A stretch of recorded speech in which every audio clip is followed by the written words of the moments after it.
Bonjour, j'espère que vous allez bien. Là, je fais inhabituellement, ou alors occasionnellement, une petite vidéo en passant suite à mon petit papier dans Résidence TV aujourd'hui concernant cette pétition, plus de 400 personnes, dont Bruckner, Badinter, Attali, etc. Certaines personnes que je croyais un peu plus sérieuses.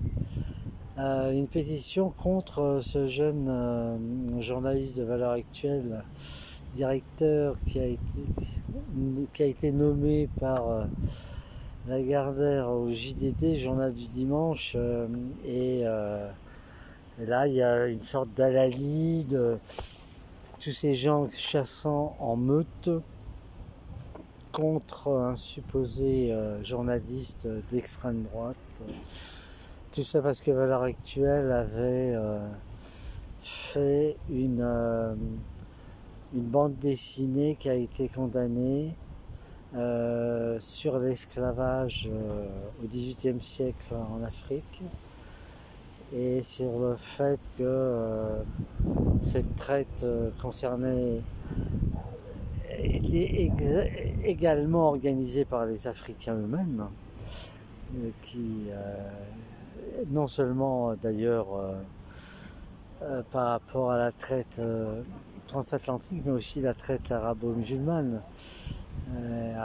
C'est sûr que à l'heure actuelle, on aurait pu en parler aussi, de parler de toutes les traites, mais en tout cas, la question c'était qu'ils avaient mis en scène la députée LFI Obono, la montrant comme si elle avait été esclave au XVIIIe siècle, mais aussi jouant avec le fait que, comme le courant indigéniste, dit indigéniste, qui ne sont pas du tout indigènes au sens autochtone, disons que le courant racialisant, le courant ultra-gauche qui considère que le racisme est systémique en France, hein, c'est-à-dire qu'il est inscrit pratiquement constitutionnellement dans le droit français, c'est complètement une fabulation. Et bien cette députée Obono, faisant partie de ce courant, disant que le racisme est systémique en France, je suppose que le dessinateur qui avait fait cette fiction sur l'esclavage au XVIIIe siècle avait voulu mettre cette députée devant ses contradictions, en ce sens où si vraiment on était dans un état raciste, etc., elle ne serait pas députée, quoi. Purement et simplement. Et qu'au 18e, bon, il n'y avait pas que des blancs qui faisaient du trafic, les Africains aussi, enfin que l'esclavage c'est quelque chose d'universel et qui a été combattu principalement en Occident, mais aussi par les juifs et les chrétiens essentiellement, et qu'il a été aboli surtout qu'en Occident et pas du tout dans d'autres pays, en particulier les États arabo-musulmans, que soutiennent justement ces députés LFI, auquel appartient cette députée qui avait porté plainte. Et c'est sur ce faux prétexte, parce qu'il y a eu cette condamnation-là, que ce journal a été considéré comme d'extrême droite. Alors toutes ces choses que j'ai pas rappelées dans mon petit billet, parce que je voulais juste souligner le caractère infâme et antidémocratique de cette pétition qui remet en cause la liberté d'expression d'un journal, en plus des sleeping géantes, en plus de cette tentative insidieuse d'empêcher un certain nombre de journaux d'opinion d'avoir de la publicité pour les faire taire de fait, puisque en droit ils ne peuvent pas le faire. Alors là, cette pétition, c'est un peu le même genre, quoi. c'est d'intimider le directeur d'édition, hein, Lagardère, pour l'empêcher de nommer justement cet ancien directeur de Valeurs Actuelles qui avait été écarté par le nouveau propriétaire de Valeurs Actuelles pour justement pour le fait qu'il se défende en réalité en plus de cette histoire, mais en gros il l'avait accusé aussi d'avoir soutenu la campagne de Zemmour. Enfin bref, il l'accusait plutôt d'être un patriote qui défend, qui s'oppose au nihilisme, hein. Or, ce que je dis dans mon petit papier, justement, c'est que ces 400, et qui vont être sûrement plus, c'est Bruckner, Attali, Bronner, Badinter, Tar, Benjaloun, et même je crois le recteur de la mosquée de Lyon, il me semble, d'après ce que m'a dit un ami, sont des nihilistes. Nihilistes parce qu'ils défendent en fin de compte la disparition des frontières de la France en réalité, du savoir-vivre français, puisque les patriotes remettent en cause la politique sans frontiériste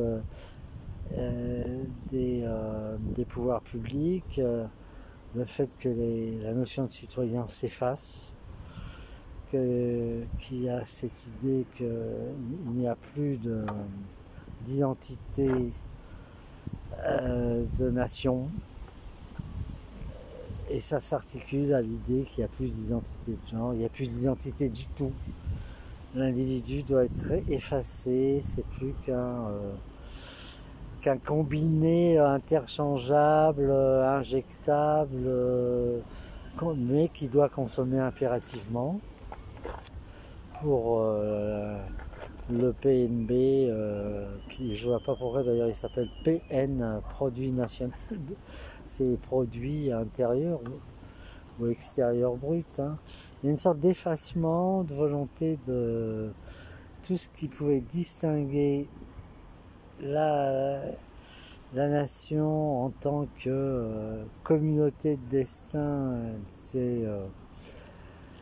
Disait Renan, l'idée de partager un certain savoir-être, un être ensemble, pas seulement cohabiter, le fait d'insérer l'idée que dans tous les endroits de France, les territoires ne doivent être ni perdus ni conquis par d'autres communautés, mais qu'il y ait une certaine façon d'être, pas seulement la laïcité, mais aussi une façon de s'habiller, le fait que pendant un siècle, les femmes se sont battues pour pouvoir montrer leurs cheveux, mettre un pantalon, jouer avec leur forme, les hommes aussi, que la vision esthétique prime sur la vision physique, esthétique, enfin tout ce que j'ai pu expliquer dans le politiquement correct français d'ailleurs, qui date de 2012, c'est-à-dire il y a plus de 10 ans. Le fait qu'il y a eu une maîtrise du regard, une civilisation du regard, faisant en sorte que sur la plage, à la piscine, dans la rue, on voit un corps de femme en mini-jupe, un corps d'homme athlétique qui veut imiter une statue grecque, Apollon contre Dionysos, mais Apollon tout de même. Et l'idée de faire en sorte de respecter son corps, son âme, d'aller dans le sens des acquis de la civilisation, à savoir regarder que certains veulent nous empêcher que ça persiste, en considérant que que justement c'est faux, que le regard du mal est un regard impur, que la voix de la femme est impure aussi d'ailleurs pour certains, même sa main, et ils veulent pas même être à côté d'elle, ils veulent pas leur serrer la main, etc. Toutes ces cultures-là n'ont rien à faire en France. Et ce qui veut dire par là que s'ils ne sont pas contents, ben, ils peuvent partir. Hein. À l'époque, quand les Grecs n'étaient pas d'accord dans une cité, ils partaient fonder une autre cité. Quand certaines sectes religieuses protestantes n'étaient pas d'accord à vivre dans un pays catholique, ben, ils partaient au Nouveau Monde. On ne retient personne. Hein, c'est pas parce qu'ils sont français de papier qu'ils doivent rester en France. Hein. Et c'est pas être du tout raciste que de dire qu'il y a une certaine culture à défendre et même à affiner. Pas le droit, l'égalité homme-femme, etc.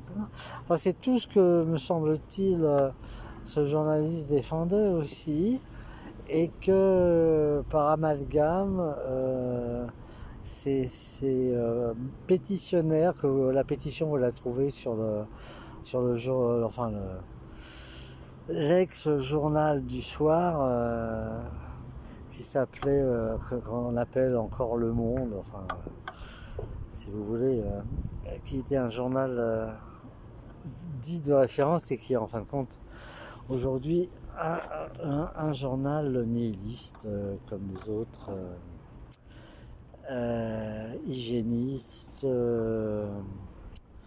globaliste, affairiste, etc. Ce que j'appelle la secte chat. La secte chat, c'est-à-dire la secte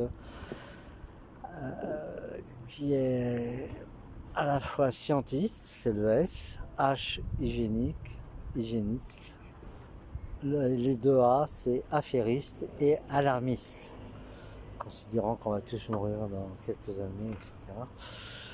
Et toute cette frange qui, en fin de compte, depuis la chute du communisme, n'a plus rien à dire, du tiers-mondisme, etc., absolument plus rien à dire, se raccroche à l'effacement de l'identité, tout azimuts, genre, après moi le déluge,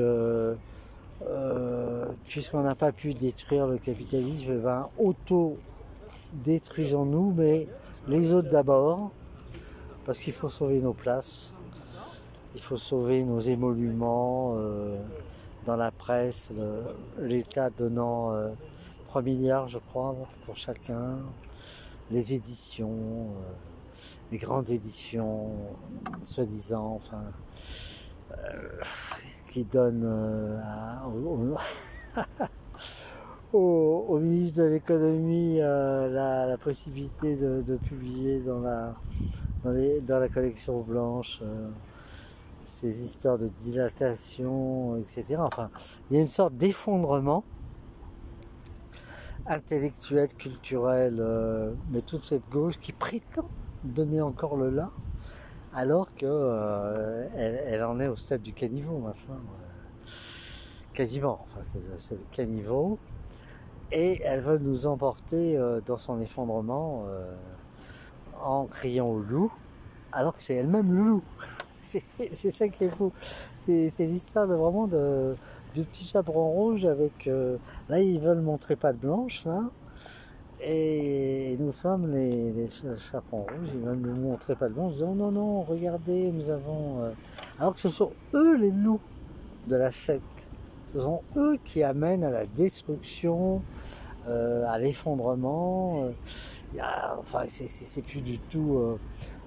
ils n'ont aucune théorisation. Enfin, tous ces gens-là, bon, c'est vrai qu'ils arrivaient un peu à écrire des choses, mais ils n'ont pas rien à dire sur l'effondrement de la Constitution, du Conseil d'État, qui se sont mis au service du gouvernement lors de l'histoire de hygiéniste. Enfin, aucune théorisation, aucune proposition d'un système d'analyse, d'explication de là où on va.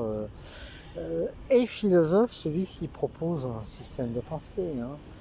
C'est ce que j'essaye de faire là dans mon dernier livre, la qualité comme travail au quotidien dans l'interaction. Je propose un système, toute une analyse dans être et vérité, etc. Mais bon, ça c'est... y compris dans l'éthique et épistémologie du nihilisme, l'un de mes premiers livres, j'ai bien expliqué d'où venait le nihilisme, qui aujourd'hui éclate au grand jour. Bon, voilà, je ne vais pas vous embêter plus longtemps, mais ça me trottinait parce qu'il y avait des gens quand même que j'estimais un peu qui sont dans cette pétition et on voit que voilà, ils sont livrés avec armes et bagages à la secte et participent à la chasse à la liberté d'opinion. Ça me fait tousser. Allez, ciao ciao.